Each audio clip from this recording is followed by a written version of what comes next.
মাকে আঘাত করার আগে আমি বলবো, সরকারি বেসরকারি হাসপাতালের লেবার রুমে যাবেন, যেই রুমে ডেলিভারি হয় সেই রুমে যাবেন, দেখবেন সন্তান সম্ভবা নারীরা কি করে চিৎকার মারে। এক একটা চিৎকারে মনে হয় আসমান জমিন তখন ভারী হয়ে ওঠে। আর এই চিৎকার গুলো শুনলে পরে মনে হয় আমার মা আমাকে জন্ম দিতে গিয়ে না জানি তিনি কত কষ্ট সহ্য করেছেন। বর্তমান চিকিৎসা বিজ্ঞান বলছে একজন মানুষ সর্বোচ্চ 20 থেকে 25 ইউনিট পর্যন্ত ব্যথা সইতে পারে, কিন্তু আমার আপনার মা আমাদেরকে জন্ম দিতে গিয়ে 20 আর 25 নয় 50 থেকে 55 ইউনিটের বেদনা সহ্য করেছে। শরীরের হাড় ভাঙলেও হয়তো এত যন্ত্রণা হয় না। আমার আপনার মা এমন যন্ত্রণা এমন কষ্ট সহ্য করেছেন। হাসপাতালে গেলে যে রুমে মহিলাদের ডেলিভারি হয় এই রুমের পাশ দিয়ে গেলে পরে চিৎকার শুনবেন। কেমনে আপনার মায়ের সাথে আপনি বেয়াদবি করেন, কি করে তাকে কষ্ট দেন। এক একটা চিৎকারে আসমান জমিন ভারী হয়ে যাওয়ার উপক্রম হয়। এত কষ্ট সহ্য করেছেন মা ওই ডেলিভারির সময়ে। যখন আপনার জন্ম হয়েছে, যে মাকে আপনি কষ্ট দেন, ওই মা আপনাকে বুকে নেওয়ার পরে আপনার দিকে তাকানোর পরে 10 মাসের কষ্ট ভুলে গিয়েছে। রব্বুল আলামিন বলছেন ওয়াকাদা রাব্বুকা আল্লা তা'বুদু ইল্লা ইয়্যাহু ওয়া বিল ওয়ালিদাইনি ইহসানা। তোমাদের রবের পক্ষ থেকে এই ফয়সালা হয়েছে তোমরা আল্লাহ ছাড়া আর কারো গোলামি করবে না। আর আল্লাহর গোলামির পরে, আল্লাহর দাসত্ব বন্দেগীর পরে তোমাদের উপরে, তোমাদের প্রতি আল্লাহর হুকুম হলো ওয়াবিল ওয়ালিদাইনি ইহসানা, তোমরা তোমাদের পিতা মাতার সাথে সদাচার করবে, তোমরা তোমাদের মা বাবার সাথে উত্তম আচরণ করবে। এই হুকুম যিনি দিয়েছেন গলার আওয়াজ বড় করে বলেন তিনি কে?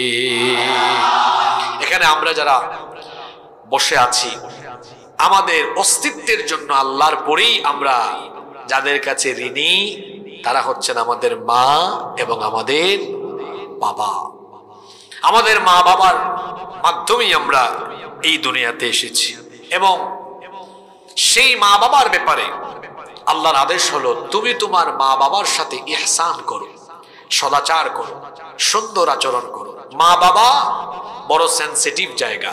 আল্লাহ তাআলা মা বাবার ব্যাপারে বলছেন তাদের সাথে ইহসান করো। আর নবীজি বলেছেন মা বাবা তোমার জন্য এমন হুমা জান্নাতুকা আও হুমা নারুকা, তোমার পিতামাতা তোমার জন্য জান্নাত, আবার তোমার পিতামাতা তোমার জন্য জাহান্নাম। যদি তুমি তোমার পিতামাতাকে রাজি খুশি করতে পারো তাহলে আল্লাহ খুশি হয়ে তোমাকে জান্নাত দিয়ে দিবেন। আর পিতামাতাকে যদি নারাজ করো তাহলে নারাজ হয়ে যাবেন কে? জাহান্নাম ছাড়া কোনো উপায় থাকবে। এজন্য রব্বুল আলামিন বলছেন পিতা মাতার সাথে সদাচরণ করো, মা বাবার সাথে সুন্দর আচরণ করো। মা বাবার সাথে যেন কোনো রকমের বেয়াদবি না হয়, তাদের সাথে যেন কোনো প্রকার অসংলগ্ন আচরণ না হয়। আল্লাহ সতর্ক করে দিয়েছেন। বিশেষ করে আল্লাহ তাআলা মা বাবার বার্ধক্য বয়সের কথা তুলে ধরে সন্তানদেরকে সতর্ক করছেন। কারণ বার্ধক্য বয়সে মানুষ যখন উপনীত হয় তখন মানুষ দুর্বল হয়ে যায়। দেখা যায় ঠিক মতো হাঁটতে পারে না, অবস্থা এমন হয় দাঁড়াতে পারে না, একাকী চলতে পারে না, আগের মতো শরীরে বল থাকে না, শক্তি থাকে না, ওয়াশরুমে একাকী যেতে পারে না, অথবা এমন হতে পারে একাকী দাঁড়াতে পারে না, চলতে পারে না। এজন্য আল্লাহ সেই দুর্বলকালীন সময়ের কথা উল্লেখ করে সন্তানদেরকে আল্লাহ তাআলা বলছেন তোমার মা বাবা দুজন বা কোনো একজন যখন বার্ধক্য বয়সে চলে যাবে তাদের সাথে তুমি কেমন আচরণ করবে আল্লাহ তাআলা বড় সুন্দর করে শিখিয়ে দিলেন। ইম্মা ইয়াবলুগান্না ইনদাকাল কিবারা আহাদুহুমা আও কিলাহুমা ফালা তাকুল লাহুমা উফফিন ওয়া লা তানহারহুমা ওয়া কুল লাহুমা কওলান কারীমা। তোমাদের মা বাবা দুজন কিংবা তাদের কোনো একজন যখন বার্ধক্য বয়সে উপনীত হয়ে যাবে, তখন আচরণগত দিক দিয়ে ফালা তাকুল লাহুমা উফ, বিরক্ত হয়ে কখনো তাদেরকে উফ শব্দ পর্যন্ত বলো না। খবরদার তাদের সাথে রূঢ় আচরণ করো না, বেয়াদবি করো না। ওয়ালা তানহারহুমা, ধমক দিয়ে কথা বলো না। চক্ষু মোটা করে রাগের স্বরে গলার আওয়াজ বড় করে তাদের সাথে কথা বলো না। নিষেধ করেছেন কে? আহারে আমরা অনেকে আছি না বুঝে অনেক সময় আমরা আমাদের পিতা মাতার সাথে খারাপ আচরণ করে ফেলি। কেমনে আপনি আপনার বাপের সাথে খারাপ আচরণ করেন? আপনার বাবা আপনার জন্য কত স্যাক্রিফাইস করেছেন, কত কষ্ট করেছেন, কত ত্যাগ তিতিক্ষা আপনার জন্য, আপনি সব ভুলে গিয়েছেন। আল্লাহ নবী বলেছেন, রিদার রব্বি ফি রিদাল ওয়ালিদ ওয়া সাখাতার রব্বি ফি সাখাতিল ওয়ালিদ। পিতার সন্তুষ্টিতে আল্লাহ সন্তুষ্ট, পিতার অসন্তুষ্টিতে আল্লাহ অসন্তুষ্ট। বাবা হলেন বটবৃক্ষের মতো, বৃক্ষ যেমন তার পথিককে ছায়া দেয়, বৃক্ষ যেমন তার পথিককে আরাম দেয়, শান্তি দেয়, ঠিক তেমনি যাদের বাবা বেঁচে আছে সেই সন্তানরাও মানসিকভাবে অত্যন্ত প্রশান্তিতে আছে। খাবারের টেনশন করা লাগে না, আগামীকাল কি খাবে কি লাগবে তার টেনশন করা লাগে না, কারণ টেনশন তো বাবা করে। বাবা এই রকম করে বটবৃক্ষের মতো মাথার উপরে ছায়ার মতো থাকে।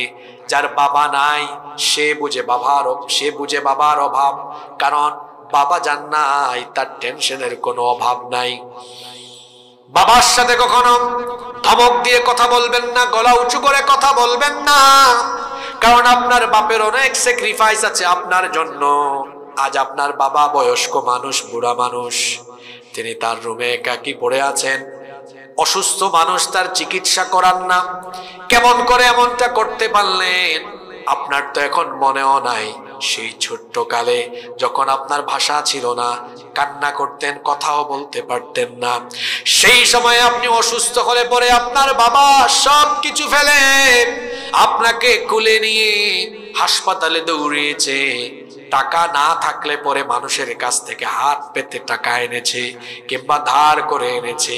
সেই বাবা আপনার চিকিৎসার ব্যবস্থা করলো। ওই বাবা আজ অসুস্থ বুড়া মানুষ, তার রুমের মধ্যে একাকী পড়ে আছে। আপনি সন্তান হিসাবে উচিত ছিল আপনার বাবাকে নিয়ে হাসপাতালে যাওয়া, তার চিকিৎসার ব্যবস্থা করা।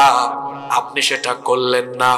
আপনার বাবা বুড়া মানুষ, তিনি হয়তো বিছানা থেকে উঠতে পারেন না, তাকে ধরে উঠাতে হয়। আপনাকে ডাকলে পরে আপনি বিরক্ত হয়ে যান, কি করে ভুলে গেলেন সেই ছোট্ট কালের কথা? আপনিও তো বিছানা থেকে উঠতে পারতেন না, আপনার কোনো ভাষাই ছিল না। কান্না শুনলেই আপনার বাবা এসে আপনাকে আদর করে বুকে নিয়েছে, কুলে জড়িয়েছে। এখন কি আপনার বাপের দুর্বল কানের সময় আপনার উচিত ছিল না আপনিও আপনার বাবার রুমে গিয়ে একটু তাকে উঠে তুলে দেওয়া, তাকে খাইয়ে দেওয়া? আপনার বাবার কথা আপনি মনে করেন সেই ছোট্টবেলায় তিনি যখন খাবার খেতে বসেছেন, নিজে না খেয়ে আপনার মুখে তিনি খাবার তুলে দিয়েছেন। আপনি যখন ছোট্ট ছিলেন, মাংসের টুকরা যখন তার সামনে ছিল, সেখান থেকে সবচাইতে ভালো টুকরা আপনার মুখে তুলে দিয়েছে। ঈদের সময় যখন এসেছে, তখন তিনি নিজে ছেঁড়া লুঙ্গি, ছেঁড়া জামা কাপড় গায়ে দিয়েছেন। আপনার মন যেন খারাপ না হয়, আপনার জন্য মার্কেট থেকে নতুন কাপড় কিনে এনে দিয়েছে। এই রকম করে কষ্ট করে করে, ত্যাগ স্বীকার করে করে সেই বাবা আপনাকে বড় করে তুলেছেন। যুবক ভাইদেরকে বলবো, সেই বাপের গলার উপরে গলা উঁচা করে কথা বলবেন না, সেই বাবাকে কষ্ট দিবেন না, মাকেও কষ্ট দিবেন না। বাপের চাইতে তো মায়ের হক 3 গুণ আরো বেশি। এক সাহাবী এসে নবীকে বললেন, মান আহাক্কুন নাসি বিহুসনি সাহাবাতি, ওগো আল্লাহর নবী, আমার কাছ থেকে উত্তম আচরণ পাওয়ার দিক থেকে সবচাইতে বেশি হকদার কে? আল্লাহর নবী বললেন, উম্মুক, তোমার মা। সাহাবী দ্বিতীয়বার প্রশ্ন করলেন, সুম্মা মান, অতঃপর কে? নবীজি বললেন উম্মুক, দ্বিতীয়বার বললেন তোমার মা। সাহাবী তৃতীয়বার বললেন সুম্মা মান, তারপরে কে? নবীজি তৃতীয়বার জবাব দিলেন উম্মুক, তোমার মা। সাহাবী এবার চতুর্থবার জিজ্ঞেস করলেন সুম্মা মান, এরপরে কে? আল্লাহর নবী চতুর্থবার বললেন এরপরে হলো তোমার বাবা। নবীজি তিনবার মায়ের কথা বলেছেন, একবার বাপের কথা বলেছেন। তার মানে বাপের চাইতে মায়ের হক কয় গুণ বাড়িয়ে দেওয়া হয়েছে? আরো জোরে বলেন, কয় গুণ? প্রশ্ন হতে পারে কি কারণে বাবার চাইতে মায়ের হক আল্লাহ 3 গুণ বেশি বাড়িয়ে দিলেন?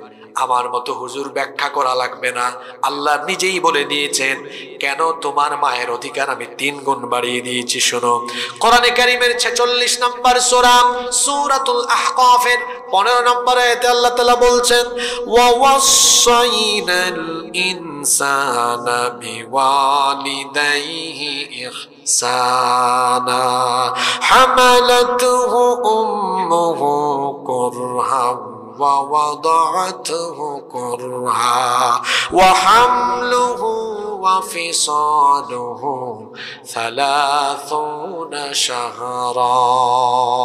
আল্লাহ তাআলা বলছেন আর মানুষকে আল্লাহ তাআলা তার পিতামাতার ব্যাপারে ইহসান করার আদেশ দিচ্ছেন, বিশেষ করে তার মায়ের ব্যাপারে তারা যেন অতিমাত্রায় সচেতন হয়, কারণ তাদের মা এমন কষ্ট সহ্য করেছেন যা পৃথিবীর কোনো বাবা করে নাই। মা বাবার চাইতে 3টা কষ্ট বেশি সহ্য করেছেন। 3টা জিনিস আছে এমন যেটা মা করেন পৃথিবীর কোনো বাবা করেন না। এই জন্য বাপের চাইতে মায়ের হক আল্লাহ 3 গুণ বাড়িয়ে দিয়েছেন। 1 নাম্বার হলো মা সন্তানকে 10 মাস গর্ভধারণ করেন। গর্ভধারণ করা এটা পৃথিবীর কোনো বাবার কাজ নয়, এটা মা করেন। 2 নাম্বার হলো মা সন্তানকে সীমাহীন কষ্ট, সীমাহীন যন্ত্রণা, আল্লাহ অন্য আয়াতে বলেছেন হামালাতুহু উম্মুহু ওয়াহানান আলা ওয়াহানিন ওয়া ফিসালুহু ফি আমাইন। মা কষ্টের পর কষ্ট, যন্ত্রণার পর যন্ত্রণা সহ্য করে তিনি সন্তানকে গর্ভধারণ করেছেন। এরপরে মা সন্তানকে ডেলিভারি করেছেন। 1 নম্বরে মা সন্তানকে গর্ভধারণ করেছেন, 2 নম্বরে মা সন্তানকে ডেলিভারি করেছেন, প্রসব বেদনা সহ্য করেছেন, 3 নম্বরে মা সন্তানকে আবার 2 বছর বুকের দুধ পান করিয়েছেন। ভালো করে শোনেন, 1 নম্বরে মা সন্তানকে গর্ভধারণ করলেন, 2 নম্বরে মা সন্তানকে প্রসব করলেন, 3 নম্বরে মা সন্তানকে বুকের দুধ পান করালেন। এই 3টা কাজ বাপের নাকি মায়ের? জোরে বলেন, বাবার না মায়ের? যেহেতু এই 3টা কাজ পৃথিবীর মায়েরা করেন, পৃথিবীর কোনো বাবা এই 3টা কাজ করেন না, সেজন্য আল্লাহ তাআলা এই 3টা কষ্ট মা বেশি সহ্য করার কারণে বাপের চাইতে মায়ের হক আল্লাহ 3 গুণ বাড়িয়ে দিয়েছেন। সেই মায়ের মুখের উপরে কথা বলবেন না, সেই মায়ের প্রতি অযত্ন অবহেলা দেখাবেন না। সেই মা আপনাকে জন্ম দিতে গিয়ে কষ্টের পর কষ্ট, কেমন শব্দ আল্লাহ চয়ন করেছেন, ওয়াহানান আলা ওয়াহানিন, কষ্টের উপর কষ্ট, যন্ত্রণার পর যন্ত্রণা মা সহ্য করেছেন। এই যে আজকে 13-14 ডিগ্রি সেলসিয়াস এত কুয়াশা পড়েছে, কনকনে ঠান্ডার রাত, এই ঠান্ডার রাতগুলোতে দুনিয়ার মানুষেরা কত আরাম করে ঘুমায়। কিন্তু আমরা যখন আমাদের মায়ের পেটে ছিলাম, আমাদের মাকে আমরা ঠান্ডার এই রাতগুলাতে আরাম করে ঘুমাতে দেই নাই। যারা মায়ের সাথে বাপের সাথে বেয়াদবি করে, বেয়াদবি করার আগে এই কথাগুলো তারা যেন উপলব্ধি করে। বিবাহ শাদী করার পরে অনেকে আছে মা বাপকে ধমকায়, মা বাপের খেদমত করে না। ব্যাককল, তোমার বউয়ের সাথে কি খাটে ঘুমাও? তোমার বউ যখন প্রেগনেন্ট হয় তার দিকে তাকায়া তার কষ্ট বুঝে তুমি কি তোমার মায়ের কথা স্মরণ করো না? তোমার বউ যে রাতের বেলা ঘুমায় না, উঠে হাঁটাহাঁটি করে, বউকে জিজ্ঞেস করো কি ব্যাপার বউ, হাঁটাহাঁটি করো কেন? বউ তখন বলে তুমি তো আরাম করে ঘুমায়া আছো, আর তোমার বাচ্চা আমার পেটের ভেতরে শুধু গুতাগুতি করে, কলিজায় গিয়ে আঘাত লাগে, কলিজার মধ্যে যন্ত্রণা হয়। অনাফরমান সন্তান একটিবারও কি উপলব্ধি হয় না এইভাবে তো আমার মাও আমাকে পেটে ধারণ করে রাতের পর রাত ঠান্ডা রাতে না ঘুমায়া ঘুমায়া মা কষ্ট করেছে। এইভাবে মা যন্ত্রণা সহ্য করেছে। ঠান্ডার রাতগুলোতে মা আরাম করে ঘুমাতে পারে নাই। একবার ওয়াশরুমে যায় আর একবার বের হয়, একবার হাঁটাহাঁটি করে আর একবার বিছানায় পিঠ লাগায়। এইরকম করে সারা রাত কাটিয়ে দেয়। কিছুক্ষণ পর পর কান্না করে, কারণ আমরা তো পুরুষ মানুষ, গর্ভধারণের যন্ত্রণা, গর্ভধারণের কষ্ট কেমন হয় আমরা বুঝি না। এটা কেবল মায়েরাই বুঝেন। এই রকম কষ্ট, এই রকম যন্ত্রণা সহ্য করে করে আমার আপনার মা একদিন আর 2 দিন নয়, একটানা 9 মাস 10 মাস আমাদের মা কষ্ট সহ্য করেছেন। আমাদেরকে পেটে নিয়ে দিনের বেলা তিনি সকল কাজ করেন, ঘরের সবাইকে খাওয়ান, রান্না বান্নাও করেন। রান্না বান্না করে সবাইকে খাওয়ানোর পরে আমার আপনার মা ক্ষুধা পেটে যখন খাবারের প্লেট সামনে নিয়ে তিনি যখন খাবার খেতে যাবেন, তখনই সন্তান পেটের ভেতরে যখন নড়াচড়া মারে, মায়ের তখন বমি বমি ভাব সৃষ্টি হয়ে যায়। মা তখন খাবার খাবার ইচ্ছে থাকলে, ক্ষুধা থাকলেও আর খাইতে পারে না, ওয়াশরুমে গিয়ে বমি করে। তারপর দেখা যায় খাবারের প্লেটটা রেখে দিয়ে বেডরুমে গিয়ে দরজা বন্ধ করে একাকী ছটফট ছটফট আর কান্নাকাটি করে। এই রকম করে আমার আপনার মা দিনের পর দিন, মাসের পর মাস, আল্লাহ তো বলেছেন ওয়াহানান আলা ওয়াহানিন, কষ্টের পর কষ্ট, যন্ত্রণার পর যন্ত্রণা সহ্য করে তোমাদের মা এইভাবে তোমাদেরকে গর্ভধারণ করেছেন। এইভাবে করে দিন যায়, এইভাবে করে মাস যায়। যেতে যেতে যেতে যেতে যখন সন্তান ডেলিভারির সময় চলে এসেছে, মায়ের দুশ্চিন্তার মাত্রা তখন অতি মাত্রায় বেড়ে গিয়েছে। কারণ কত মহিলা আছেন সন্তান জন্ম দিতে গিয়ে তিনিও দুনিয়া থেকে বিদায় হয়ে যান। এই সময়ে নারীদের চিন্তা ভাবনা, দুশ্চিন্তা বেড়ে যায়। তখন তিনি তার স্বামীকে গিয়ে বলেন, আমি তো তোমার বাচ্চা জন্ম দিতে গিয়ে আমার মরণও হতে পারে, আমার বাচ্চা যদি দুনিয়াতে নিরাপদে আসে আমার বাচ্চাটাকে দেখে রাখিও। সেই মাকে কি করে আপনি আঘাত করেন? এমন মমতাময়ী, এমন স্নেহময়ী মা পৃথিবীতে আপনার জন্য মায়ের ভালোবাসার চাইতে আর দামি কোনো ভালোবাসা হতে পারে? স্বামীর কাছ থেকে বিদায় নেয়, পাড়া প্রতিবেশী সকলের কাছ থেকে বিদায় নিয়ে নেয়। কারণ সন্তান জন্ম দেওয়ার সময় যে কষ্টটা হয়, আর এই কষ্টের কথা কি করে আপনাদেরকে বুঝাই? আমি তো পুরুষ, আপনারাও পুরুষ মানুষ, কেউ আমরা এটা বুঝবো না। মাকে আঘাত করার আগে আমি বলবো, সরকারি বেসরকারি হাসপাতালের লেবার রুমে যাবেন, যেই রুমে ডেলিভারি হয় সেই রুমে যাবেন, দেখবেন সন্তান সম্ভবা নারীরা কি করে চিৎকার মারে। এক একটা চিৎকারে মনে হয় আসমান জমিন তখন ভারী হয়ে ওঠে। আর এই চিৎকার গুলো শুনলে পরে মনে হয় আমার মা আমাকে জন্ম দিতে গিয়ে না জানি তিনি কত কষ্ট সহ্য করেছেন। বর্তমান চিকিৎসা বিজ্ঞান বলছে একজন মানুষ সর্বোচ্চ 20 থেকে 25 ইউনিট পর্যন্ত ব্যথা সইতে পারে, কিন্তু আমার আপনার মা আমাদেরকে জন্ম দিতে গিয়ে 20 আর 25 নয়, 50 থেকে 55 ইউনিটের বেদনা সহ্য করেছে। শরীরের হাড় ভাঙলেও হয়তো এত যন্ত্রণা হয় না। আমার আপনার মা এমন যন্ত্রণা, এমন কষ্ট সহ্য করেছেন। হাসপাতালে গেলে যে রুমে মহিলাদের ডেলিভারি হয়, এই রুমের পাশ দিয়ে গেলে পরে চিৎকার শুনবেন। কেমনে আপনার মায়ের সাথে আপনি বেয়াদবি করেন, কি করে তাকে কষ্ট দেন। এক একটা চিৎকারে আসমান জমিন ভারী হয়ে যাওয়ার উপক্রম হয়। এত কষ্ট সহ্য করেছেন মা ওই ডেলিভারির সময়ে। যখন আপনার জন্ম হয়েছে, যে মাকে আপনি কষ্ট দেন, ওই মা আপনাকে বুকে নেওয়ার পরে আপনার দিকে তাকানোর পরে 10 মাসের কষ্ট ভুলে গিয়েছে। তারপরে সেই মা এত কষ্ট, এত যন্ত্রণা সহ্য করে করে আপনাকে লালন পালন করেছে। বাপ বিরক্ত হয়, মা বিরক্ত হয় না। দেখবেন বাপ বিরক্ত হয় কিন্তু মা বিরক্ত হয় না। মায়ের সাথে কেমনে বেয়াদবি করেন, কি করে মায়ের সাথে আপনি বেয়াদবিমূলক আচরণ করেন। এই যে রাত এখন 12টা বাজতেছে, রাত 12টা বাজবে, 2টা 3টা বাজবে, বাড়ির বাহিরে থাকলে পরে দেখবেন কে আপনাকে ভালোবাসে। বাড়ির বাহিরে থাকবেন, কনকনে কুয়াশা, ঠান্ডার রাত, কেউ আপনার কথা মনে রাখে না, কেউ আপনার কথা চিন্তাও করে না। কিন্তু দেখবেন বাড়ির বাহিরে থাকলে কিছুক্ষণ পর পর মোবাইলে কল আসে, মায়ের কল। মা জিজ্ঞেস করে, বাবারে সবাই তো বাড়িতে এসে ঘুমিয়ে গিয়েছে, তুই এখনো আসলি না? তোর টেনশনে আমার এখনো ঘুম লাগে না, কখন আসবি?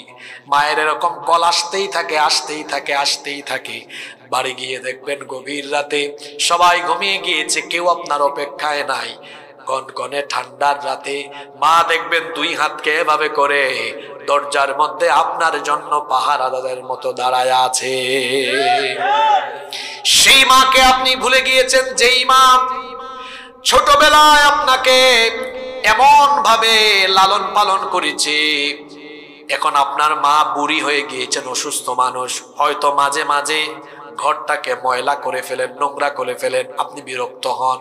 আপনার তো মনে নাই আপনার মায়ের কোলে কাকে কত পেশাব পায়খানা আপনি করেছেন। কখনো মা রাগ করে নাই? আপনি যখন চাচা চাচি মামা মামির কোলে পেশাব পায়খানা করেছেন, তারা বিরক্ত হয়ে আপনাকে রেখে দিয়েছে, চলে গিয়েছি, তাদের নাকে পেশাব পায়খানার গন্ধ লেগেছে। কিন্তু আপনার মা খাবার খেতে বসেছে, তখনও আপনি পেশাব পায়খানা করলে মায়ের নাকে পেশাব পায়খানার কোনো গন্ধ লাগে না। মা তখন সব ফেলে রেখে আগে আপনাকে পরিষ্কার পরিচ্ছন্ন করে, শীতের রাতে মা যখন বাচ্চাকে নিয়ে ঘুমায়, আপনি তো এই যুগে তো প্যাম্পাস আছে। আমরা যখন ছোট ছিলাম, আমাদের মা যখন আমাদেরকে লালন পালন করেছেন, প্যাম্পাসও ছিল না। কি করে মা সন্তানকে লালন পালন করেছেন? সন্তান মায়ের ডান পাশে ঘুমিয়েছে, ডান পাশে পেশাব করে দিয়েছে। মা যখন দেখেছে সন্তান পেশাব করেছে, সঙ্গে সঙ্গে মা সন্তানকে ডান পাশ থেকে বাম পাশে নিয়ে এসেছে। কিছুক্ষণ পরে যখন সন্তান বাম পাশে পেশাব করে ফেলেছে, তখন মা সন্তানকে সাফ করে দিয়ে, পরিষ্কার করে দিয়ে মা চিন্তা করলো, ডানেও এখন পেশাব করে দিয়েছে, বামেও পেশাব করে দিয়েছে, সন্তানটাকে কোথায় শোয়াবো? আপনার মা হলেন এমন মা, নিজে পেশাব করা জায়গায় গিয়ে শুই, আর আপনাকে মায়ের উষ্ণ জায়গায় ঘুম পাড়ায়। সেখানেও যখন কিছুক্ষণ পরে সন্তান পেশাব করে দেয়, মা আমাদের এমন মা, মা চিন্তা করে কোটা বিছানায় পেশাব করে ফেলেছে, কোথায় আমার বাচ্চাটাকে ঘুম পাড়াবো? কিছুক্ষণ পর তো ফজর হয়ে যাবে। তখন আমার আপনার মা আমাদের জন্য কষ্ট না হয় বুকের উপরে আমাদেরকে আরাম করে ঘুম পাড়িয়েছে। এই রকম কষ্টের পর কষ্ট, দুঃখের পর দুঃখ, যাতনার পর যাতনা সহ্য করে যেই মা আপনাকে বড় করেছেন, যেই বাবা আপনাকে বড় করেছেন, খবরদার যাদের মা বাবা জীবিত আছে, আল্লাহর নবী বলেছেন ওই ব্যক্তির নাক ধুলায় দূষিত হয়ে যাক, ওই ব্যক্তি ধ্বংস হয়ে যাক যে ব্যক্তি তার পিতা মাতা দুজনকে কিংবা কোনো একজনকে বৃদ্ধা অবস্থায় পেল আর তাদের খেদমত করে জান্নাত হাসিল করতে পারল না, ওদের জন্য লানত। বলেছেন মুহাম্মদ, আমরা বলি সাল্লাল্লাহু। জান্নাত তো আপনার মায়ের পায়ের তলায়। এটা কত বড় দামি কথা, এটা আমরা সবাই জানি, কিন্তু উপলব্ধি করি না। আজকে একটু অন্যভাবে বুঝাই। আপনারা বলেন তো, গোটা দুনিয়া বিক্রি করে দিলেও জান্নাতে, গোটা দুনিয়ার সৌন্দর্য জান্নাতের কি যে কোনো একটা ফার্নিচারের সৌন্দর্যের সমান হবে? বুঝে শুনে উত্তর দিবেন। গোটা দুনিয়া বিশ্বজগতের সৌন্দর্যকে এক করলে জান্নাতের কি কোনো একটা সোফা বা ফার্নিচারের সৌন্দর্যের সমান হবে? জান্নাতের 1000 ভাগের 1 ভাগ সৌন্দর্যের সমান হবে? সেই জান্নাত আল্লাহ রেখেছেন আপনার মায়ের পায়ের তলে। সুবহানাল্লাহ। জান্নাত দামি না আপনার মা দামি? জোরে বলেন। জান্নাত থেকে তো আপনার মা দামি, কারণ এই মায়ের পায়ের তলায় কি আছে? এই মাকে কষ্ট দিয়েন না। যুবক তরুণ ছাত্র যারা আছেন সবাইকে বলছি, ভাইয়েরা আমার, মা বাবাকে কষ্ট দিবেন না। মা বাবাকে আঘাত দিবেন না, কখনো বড় গলায় রাগ করে ধমক দিয়ে মা বাবার সাথে কথা বলবেন না। কেমনে তাহলে কথা বলবো? আমরা বললাম আল্লাহ আমাদেরকে শিখিয়ে দেন, আল্লাহ তাআলা শিখিয়ে দিলেন তোমার মা বাবার সাথে কেমনে কথা বলতে হবে। শোনো, ওয়াকুল লাহুমা কওলান কারীমা, সম্মানজনক ভাষায়, ভদ্র ভাষায় মা বাবার সাথে কথা বলবেন। মা বাবার সাথে যেন গলার আওয়াজ বড় না হয়। যদি মা বাবার গলার আওয়াজের উপরে গলার আওয়াজ বড় হয়, সব আমলকে বরবাদ করে দিবেন কে? খবরদার মা বাবাকে আঘাত দিবেন না। পৃথিবীতে যারা সফল হয়েছেন তারা মা বাপকে খুশি করেছেন। মা বাপকে খুশি করলে আল্লাহ খুশি হবেন। মা বাপকে খুশি করতে না পারলে আপনি আল্লাহকে কোনোদিনও খুশি করতে পারবেন না। যাদের মা বাবা বয়স্ক, মা বাবাকে ঘুম পাড়ায়া তারপরে আপনি নিজে ঘুমাবেন। কারণ একটু মনে করে দেখেন তো, যারা বিবাহিত তারা একটু উত্তর দেন। আপনার বাচ্চা যদি রাত 2টা-3টায় ঘুম থেকে উঠে যায়, তখন কি বাচ্চাটারে ফেলে রাখেন না আপনি তারে উঠে ঘুম পাড়ান? কথা বলেন, তারে ঘুম পাড়ান। আপনার মা বাবা ছোটবেলায় আগে আপনাকে ঘুম পাড়িয়েছে, তারা ঘুমিয়েছে। এখন আপনার মা বাবা বয়স্ক মানুষ, বৃদ্ধকালে আপনার বাপের রুমে যান, মায়ের রুমে যান, কয়জন ভাই এটা করেন আমি জানি না। বাবাকে গিয়ে বলেন, আব্বা আমি আপনার মাথাটা টিপে দেই, হাত টিপে দেই, পা টিপে দেই। বাপ এমন মানুষ না করবে, কিন্তু না করলে আপনি থাকবেন। একটু বাবার হাত টিপে দেন, পা টিপে দেন, মাথা টিপে ঘুম পাড়ান। আপনার বাবা যদি একটা মুচকি হাসি দেয় আর সন্তুষ্টি নিয়ে ঘুমায়, আল্লাহ তখন বলেন তোমার বাপ তোমার উপর সন্তুষ্ট, আমিও তোমার উপরে সন্তুষ্ট হয়ে গেলাম। মায়ের রুমে যান, মাকেও ঘুম পাড়ান, মা বাবার কাপড় চোপড় ধুয়ে দেন, মা বাপকে মুখে তুলে খাইয়ে দেন। ছোটবেলা তো আপনার মা বাবা আপনার মুখে তুলে খাইয়ে দিয়েছে, এখন আপনার বাপ মা বুড়া মানুষ হয়ে গিয়েছে। মনে রাখবেন, মা বাবা কিন্তু দামি দামি খাবার চায় না। মা বাবা সন্তানের কাছে একটু আন্তরিকতা চায়, সুন্দর পরিবেশন চায়। আপনি যখন খাবার খেতে বসবেন, তখন আপনি সবচেয়ে সুন্দর টুকরাটা, সুন্দর অংশটা মায়ের প্লেটে, বাপের প্লেটে দিবেন। কখনো বলবেন, আব্বা আম্মা আমি আপনাকে খাওয়াই দিই, আপনারা ছোটবেলা আমাকে খাওয়াইছেন, এখন আমি আপনাকে খাওয়াই দিই। আপনি খাওয়াই দিয়ে দেখবেন আপনার মা বাপ যদি একটা হাসি মারে, আল্লাহর আরশ আপনার উপর খুশি হয়ে যাবে। এই যে শীতের দিন এখন বাজারে কমলা পাওয়া যায়, যাদের বাবা মা জীবিত আছে, আপনি বাজারে যাওয়ার আগে জিজ্ঞেস করুন কি খাবেন আম্মা, আপনি কি খাবেন? মা বাপ হলো এমন, সব সময় বাচ্চার টাকা যেন খরচ না হয়ে চিন্তায় থাকে, বলবে কিছুই খাবো না, কিছুই আনিও না। তারপরেও আপনি নিয়ে যাবেন। আপনি কমলা নিয়ে যান, বাবা মায়ের রুমে রাতের বেলা ঢোকেন, ঢোকার পরে নিজে পাশে বসেন, মাথায় হাত বোলায় দেন, কমলা ছিলে নিজের হাতে একটু খাওয়ায় দেন। মা বাবা যদি এভাবে আপনার হাত থেকে খেয়ে তারপরে সামান্য একটু হাসি মারে, আর যদি মা বাবা আপনার উপর সন্তুষ্ট হয়ে যায়, গোটা দুনিয়া আল্লাহ আপনার পায়ের তলায় ফেলে দিবে। আপনার রিজিকের অভাব হবে না, সম্মানের অভাব হবে না। ছাত্র ভাইদেরকে বলছি, মা বাবাকে আঘাত দিও না ভাই, কষ্ট দিও না, তোমার কেরিয়ার নষ্ট হবে। মা বাবাকে আঘাত দিবেন না। এখানে যে সকল ভাইয়েরা এসেছেন, মা বাবার সাথে যদি কোনো বাজে আচরণ হয়ে যায়, আজকে গিয়ে পা ধরে মাফ চেয়ে দিবেন। অনেকে আসে কই হুজুর আমার মা বাপ তো জালিম, আমার বউয়ের সাথে এটা করে ওইটা করে। আপনার মা বাপ জালিম না, কাফির হলেও আল্লাহ বলেছেন খবরদার, দুনিয়ায় তাদের সাথে সদাচরণ করতে হবে। হুকুম কার? জোরে বলেন হুকুম কার? যে সকল মাথা মোটা ছেলেরা মা বাপের বিরুদ্ধে অভিযোগ দেয়, তারা যেন আল্লাহর আয়াত শুনে নেয়। আল্লাহ বলছেন, ওয়া ইন জাহাদাকা আলা আন তুশরিকা বিমা লাইসা লাকা বিহি ইলমুন ফালা তুতি'হুমা ওয়া সাহিবহুমা ফিদ দুনিয়া মারুফা। আল্লাহ তাআলা বলছেন, তোমার মা বাবা যদি তোমাকে এমন কোন বিষয়ে তোমাকে বাধ্য করে, যে বিষয়ের জ্ঞান তোমার নেই, অর্থাৎ আল্লাহর নাফরমানিমূলক কোনো কথা বললে, এক জায়গায় মা বাবার কথা মানা যায় না। সেটা কি? মা বাপ যদি আল্লাহর আনুগত্যের বিপরীত কথা বলে, আল্লাহর সাথে নাফরমানি করতে বলে, তাহলে মা বাপের এই কথা মানা যাবে না। এছাড়া মা বাবা কাফির হলেও, জালিম হলেও আল্লাহ বলেছেন ওয়াসাহিবহুমা ফিদ দুনিয়া মারুফা, দুনিয়াতে তাদের সাথে উত্তম আচরণ করতে হবে। হুকুম কার? ওই হুজুর আমার বউকে দেখতে পারে না, আমার বউকে এটা বলে ফেলছে। তোমার বউ গেলে বউ বাবা, মা গেলে বাপ, গেলে মাও বাবা না, বাপও বাবা না। খবরদার, মা বাবার সাথে কোনো আওয়াজ হবে না, কোনো আওয়াজ হবে না, গলার আওয়াজ বড় করা যাবে না, মা বাবার কথার উপরে কোনো কথা বলা যাবে না। এই হুকুম কার? আবারও বলছি, কথা রিপিট করছি, মা বাবার কথার উপরে কোনো কথা হবে আল্লাহর পরেই সন্তান, আল্লাহর পরেই আমাদের জন্য যার আনুগত্য ফরজ করে দেওয়া হয়েছে তিনি কে? বাপ মা। তিনি কে? বাপ মা। মা বাবার কথার উপরে কোনো কথা হবে না, কোনো আওয়াজ হবে না। কয় হুজুর আমার বাপ আমার মামার বউকে এটা বলছে ওইটা বলছে। গতকাল বিয়ে করে এখন বউ হয়ে গেছে, আপন মাও চিনো না, বাপও চিনো না। নিজের বউকে এটা গিয়ে বলে দিও আমার মা বাপের উপরে আমি যেমন কথা বলি না, তুমিও তেমন আমার মা বাপের উপরে আওয়াজ করবা না।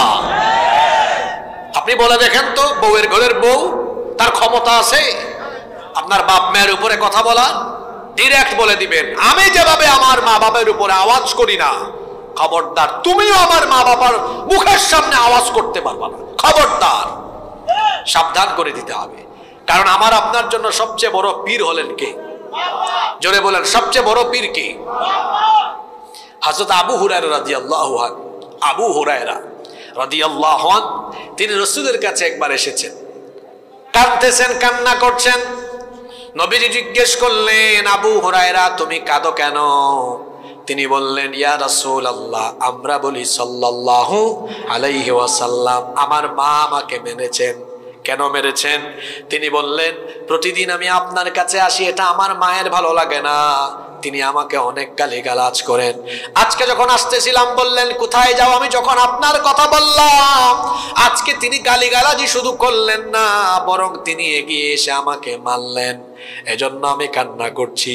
নবীজি বললেন তোমার মা তোমাকে মেরেছেন, তুমি কান্না করছো, তুমি এখন আমাকে যা বলছো এটা কি অভিযোগ নাকি? যদি আমার কাছে অভিযোগ করে থাকো, শোনো আবু হুরায়রা, তোমার মা এখনো ঈমান আনেন না, কাফেরা হলেও তোমার মা যদি তোমাকে মারেন বা বকাও দেন, আমি রাসূলের এখানে কোনো কিছু করার নাই। কি বুঝলেন আপনি? মা বাবা কাফেরা হলেও তাদের খেদমত করতে হবে, কাফেরা হলেও। আসমা বিনতে আবি বকর সিদ্দিক রাদিয়াল্লাহু আনহু তিনি বলছেন হে আল্লাহর রাসূল, আমার মা এখনো কাফেরা, আমি কি করব? তিনি বললেন তোমার মায়ের সাথে তুমি উত্তম আচরণ করো।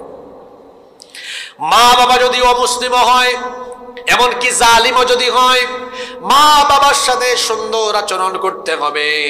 মা বাপের খেদমত করলে আপনার রুজি রোজগারে উপার্জনে বরকত বাড়বে, দুনিয়াতে আপনি সম্মান পাবেন, আখিরাতেও নাজাত পেয়ে যাবেন, সকল বিপদ আপদ থেকে আপনাকে বাঁচায় দিবেন কে? আমার একটা ঘটনা মনে পড়লো, ঘটনাটা বলবো। মা বাপের খেদমত করলে আল্লাহ কেমনে বিপদ থেকে বাঁচান, ঘটনাটা বলবো। আব্দুল্লাহ ইবনে ওমর রাদিয়াল্লাহু আনহু তিনি এই হাদিসের বর্ণনাকারী সাহাবী। তিনি বলছেন বনি ইসরাইলের 3 ব্যক্তি একবার এক সফরে বের হলো। হঠাৎ করে ঝড়ের মধ্যে তারা পড়ে গেল, ঝড় তুফান তাদেরকে আচ্ছন্ন করলো। তারা তখন একটা গুহার মধ্যে গিয়ে আশ্রয় নিল। পাহাড়ি গুহায় যখন তারা আশ্রয় নিলেন, বিরাট একটা পাথর এসে ওই গুহার মুখটা বন্ধ করে দিল। বিরাট সাইজের পাথর হওয়ায় 3 জন মিলে তারা চেষ্টা করতেছেন, কিন্তু পাথর তারা সরাতে পারেন। পাথর তারা যখন সরাতে পারেন না, 3 জন ক্লান্ত হয়ে বসে পড়লেন।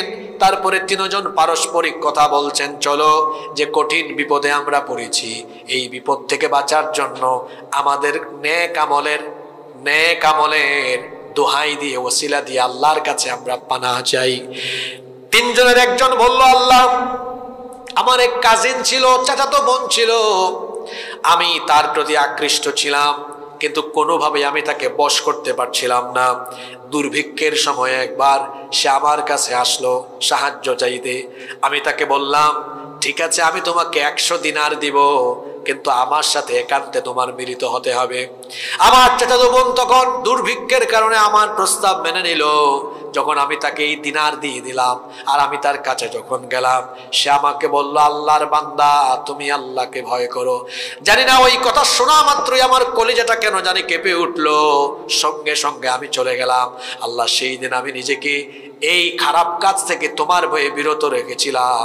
যদি এই কাজটা তোমার কাছে পছন্দ হয় তাহলে এই বিপদ থেকে উদ্ধার করো, পাথরটা সরাইয়া দাও। তখন পাথরটা অল্প একটু সরে গেল। বলেন সুবহানাল্লাহ।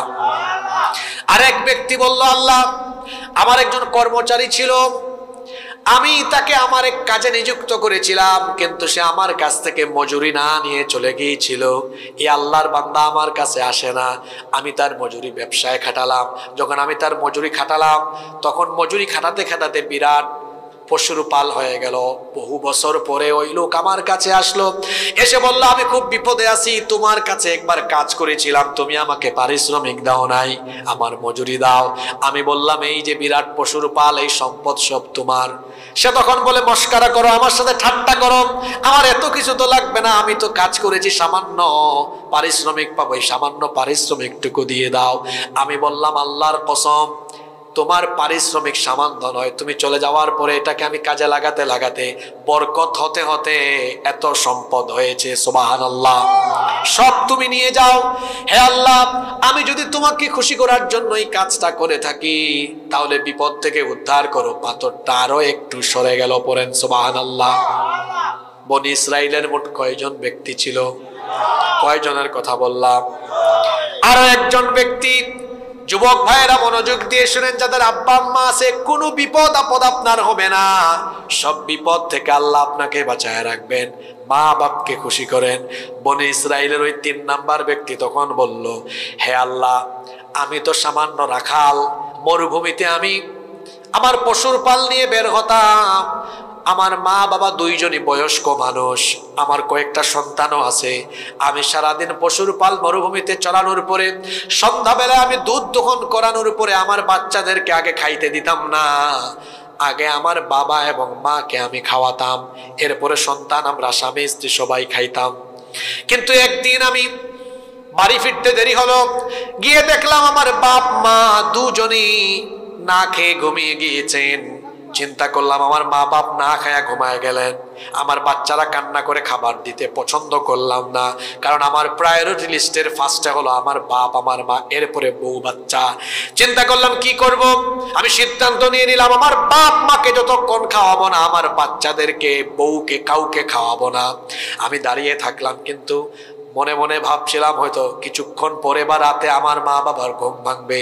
তাদের ঘুম ভাঙলো না, একেবারে ফজরের টাইমে ঘুম ভাঙলো। সারা রাত আমার বাচ্চারা কান্না করেছে, আমার বাচ্চাদেরকে আমি খাওয়াই নাই। ফজরের টাইমে আমার বাপ মা যখন ঘুম থেকে উঠেছে, দেখলো আমি হাতে দুধ নিয়ে এবং খাবার নিয়ে দাঁড়িয়ে আছি। আমার মা বাবা তখন খুশি হলো, আমি তাদেরকে খাওয়ালাম, এরপরে বাচ্চাদেরকে খাইয়েছি। আল্লাহ, আমি আমার মা বাবার খেদমত করেছি শুধু তোমাকে খুশি করার জন্য।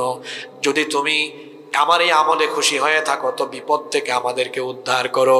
এই ব্যক্তি যখন এই কথা বলল, বিরাট পাথর যে অংশটুকু তখনও ছিল, সকল অংশ সরে গিয়ে গুহার প্রবেশ দ্বার উন্মুক্ত হয়ে গেল। আপনাদেরকে সুবহানাল্লাহ পড়ানোর জন্য এই কাহিনীটা বলে নাই, এই হাদিসটা বলে নাই, বোঝাতে চেয়েছি যে সকল সন্তানদের বাবা মা জীবিত আছেন, আমার ভাইয়েরা, আপনারা বাবা মায়ের খেদমত করেন, দুনিয়াতে কোনো বিপদ আপনাদের হবে না ইনশাআল্লাহ। ছাত্রদের উদ্দেশ্যে আর একটা কথা বলেই ফেলি, আপনি জীবনে অনেক বড় মাপের ব্যক্তি হয়ে যাবেন যদি আপনার মা বাপকে খুশি করতে পারেন। হযরত বাইজিদ বুস্তামি রহমতুল্লাহ আলাইহি কত বড় আল্লাহর ওলি হয়েছেন, এমনি এমনি হন নাই, এমনি এমনি হন নাই, মা বাপের দোয়া নিয়ে হয়েছেন। হযরত বাইজিদ বুস্তামি রহমতুল্লাহ আলাইহি ছোট্ট মানুষ, অনেক ছোট, তিনি তার মা বললেন রাতের বেলা, বাবারে একটু পানি দাও। তিনি ওই যে পানির পাত্র বা পানির কলসি যেটাই হোক, সেখানে গিয়ে দেখলেন পানি নাই। পানি আনার জন্য বাড়ির বাহিরে গেলেন, ফিরতে ফিরতে এসে দেখলেন তার মা ঘুমায় গিয়েছেন। চিন্তা করলেন, ঠান্ডার রাত, আমার মায়ের যদি আবার ঘুম ভাঙে, তারপরে যদি আমার মা আমার কাছে পানি চান, সাথে সাথে যদি দিতে না পারি, মায়ের কষ্ট হবে। ঠান্ডার রাতে মায়ের মাথার পাশে সারা রাত এইভাবে পানি হাতে নিয়ে দাঁড়িয়ে থাকলেন। ফজরের আগে মায়ের ঘুম ভাঙলো, দেখলেন ঠান্ডার রাতে তার ছোট্ট ছেলেটা থরথর থরথর করে কাঁপতেছে। বললেন, বাইজিৎ তুমি দাঁড়িয়ে আছো কেন, ঘুমালে না কেন? বললেন, আম্মা আপনি যে আমাকে বলেছিলেন রাতের বেলা পানি পান করবেন, ঘরে পানি ছিল না বলে বাহিরে গিয়েছিলাম, আনতে আনতে দেখি ঘুমায় গিয়েছেন। চিন্তা করলাম ঘুমায় গেলে আপনার কষ্ট হবে, পানি চাইলে সাথে সাথে পানি দিতে পারবো না, আপনার জন্য কষ্ট না হয় চাওয়া মাত্রই যেন আমি দিতে পারি, এই জন্য দাঁড়ায় আছি। মা কিসের আর পানি পান করবেন, পানির গ্লাস রেখে দিয়ে বাচ্চাটাকে জড়ায়া ধরলেন, তারপরে আরাম করে ঘুম পাড়ায় দিয়া তিনি এবার ফজরের নামাজের পরে হাত তুলে আল্লাহকে বলে দিলেন, আল্লাহ আমি আমার ছেলের উপর খুশি হয়ে গিয়েছি, তুমিও খুশি হয়ে আমার ছেলেটাকে জগৎ বিখ্যাত বানায়া দাও। আল্লাহ কি বানায়া দেয় নাই? জোরে বলেন, বানায়া দেয় নাই? মা বাবার দোয়া নেন, খেদমত করে করে মা বাবার দোয়া নেন। যাদের আব্বা আম্মা জীবিত আছেন, এই যে আমার নিজেরই বাবা নাই, আমি আলিমে পড়া অবস্থায় মারা গিয়েছেন, আমার এখনো মনে আছে, আমি যতবার আমার বাবার সাথে দেখা করতাম ততবার আমি আমার মাথায় হাত বোলায় নিতাম। মা আছেন এখনো, মাকে যতবার সামনে যাই বলি মাথায় হাত বোলায় দাও, ফু দাও, দোয়া দাও। যত বেশি দোয়া নেবেন জীবনে তত বেশি বরকত পাবেন। জীবনে কারো দোয়া দরকার নাই, শুধু মা বাপের দোয়া যদি পেয়ে যান গোটা দুনিয়া আপনার পায়ের তলায় পড়ে থাকবে। আল্লাহু আকবার। মা বাপের দোয়া নেন, যদি মা বাপকে খুশি না করেন মনে রাখবেন মা বাবার দুয়ার চাইতে বদদুয়া আগে কবুল হয়ে যায়। ওই যে বুখারীর সেই হাদিস অনেকের হয়তো জানাও থাকতে পারে, বনি ইসরাইলের এক বড় আল্লাহর ওলি, বড় আবেদ, নাম ছিল জুরাইজ। একদিন রাতের বেলা তিনি তাহাজ্জুদে দাঁড়িয়ে আছেন, তার মা গেলেন দেখা করার জন্য। মা গিয়ে দরজায় নক করলেন। তিনি চিন্তা করলেন নামাজে আছে, নামাজ ভাঙবো নাকি নামাজেই থাকবো, দ্বিধাগ্রস্ত থাকলেন। মা চলে গেলেন।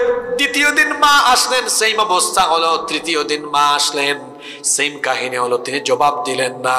তৃতীয় দিন মা রাগ করে চলে যাচ্ছেন আর বদদুয়া দিয়ে দিয়েছেন, আল্লাহ 3 দিন আসলাম, আমার ছেলেটা আমার সাথে কথা বললো না, জানি না কেন কথা বললো না, আমার ছেলেটা আমাকে কষ্ট দিয়ে ফেললো। বেশ্যা নারীর ফিতনায় না ফালাইয়া তুমি তাকে মরণ দিও না, চরিত্রহীন নারীর ফিতনায় তাকে ফেলিও। জুরাইজ তো বেঁচে গিয়েছেন, তিনি যদি, তার মা যদি দোয়া করতেন যে বেশ্যা নারীর সাথে তার কিছু হয়ে যাক, তাহলে তিনি বিপদে পড়তেন। জাস্ট এতটুকু কথা বলেছেন, ফিতনায় না ফেলে তাকে মরণ দিও না। কিছুদিন যেতে না যেতেই এই জুরাইজের সুনাম সুখ্যাতি গোটা বনে ইসরায়েলে ছড়িয়ে গেল। এক নারী, চরিত্রহীনা নারী, সে বলল আমি জুরাইজকে দেখে ছাড়বো। আরো কিছু লোকের কুবুদ্ধিতে সে একবার গভীর রাতে জুরাইজের ওখানে গেল। যাওয়ার পরে দরজায় নক করার বহুক্ষণ পরে তিনি খুললেন। এই মহিলা যখন নিজেকে তার কাছে সঁপে দিতে চাইল, তিনি তো আল্লাহর ওলি, এই মহিলাকে দূর দূর করে তাড়িয়ে দিলেন। আসার সময় প্রতিমধ্যে এক রাখালের সাথে সে জিনা করলো, তার পেটের মধ্যে বাচ্চা আসলো। এই মহিলার যখন বাচ্চা হলো, লোকেরা বলল তোর তো বিয়ে হয় নাই, তোর বাচ্চা হইছে কেমনে? তখন এই মহিলা বলল ওই যে আল্লাহর ওলি জুরাইজ, সেই এই কাজ করে ফেলেছে। লোকেরা তখন জুরাইজকে টেনে হিচড়ে ওখান থেকে বের করে এনে বলল, জুরাইজ তোমাকে আমরা সবাই অনেক ভালো মনে করতাম, কিন্তু তুমি এই কাজ কেমনে করলে? জুরাইজ বলে আল্লাহর কসম এমন কাজ আমি করি নাই। যখন তারা সবাই মানতে রাজি হলো না, তিনি বললেন ঠিক আছে তোমরা আমাকে একটা সুযোগ দাও, আমি প্রমাণ করে ছাড়বো। তিনি বললেন ওই নারীকে আর ওই সন্তানকে ডেকে আনো। আনা হলো। তিনি বললেন আমাকে 2 রাকাত নামাজ আদায়ের সুযোগ দাও। তিনি 2 রাকাত নামাজ আদায় করলেন। 2 রাকাত নামাজ আদায় করে আল্লাহর কাছে দোয়া করলেন, আল্লাহ সারা জীবন তোমার ইবাদত করেছি, সারা জীবন ইবাদত করলাম, তোমাকে খুশি করলাম, আজ আমি এই বিপদে পড়েছি, তুমি আমাকে বিপদ থেকে উদ্ধার করো। আল্লাহ তার অন্তরে ইলহাম পাঠালেন। আল্লাহ জানায় দিলেন। আল্লাহর ইলহাম মোতাবেক তিনি আবার ওই সন্তানের কাছে গিয়ে বললেন, এই সন্তান তো জবান নাই, কথাও বলতে পারে না, কয়েকটি বাচ্চা মায়ের কোলে থাকা অবস্থায় কথা বলেছে। ওই যে ইউসুফ আলাইহিস সালাম যখন মুসিবতে পড়েছেন, তখন একটা বাচ্চার জবান আল্লাহ খুলে দিয়েছিলেন।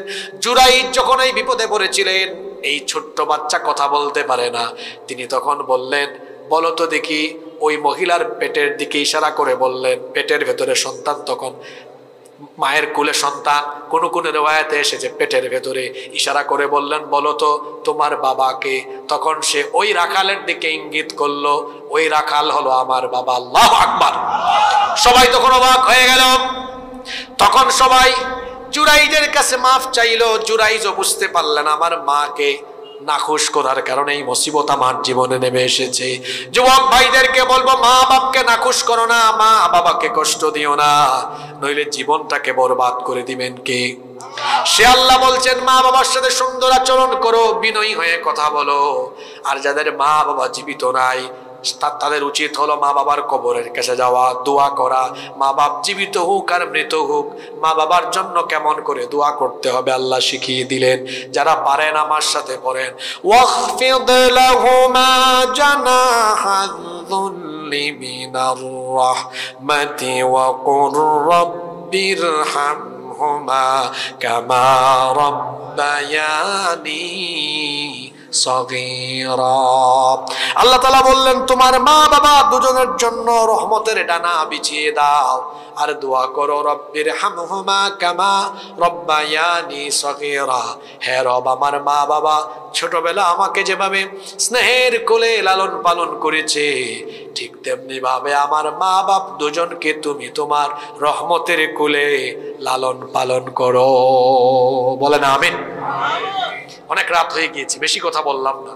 দুইটা জিনিস এই দুটি আয়াত থেকে দুইটা শিক্ষা নিয়ে যাব।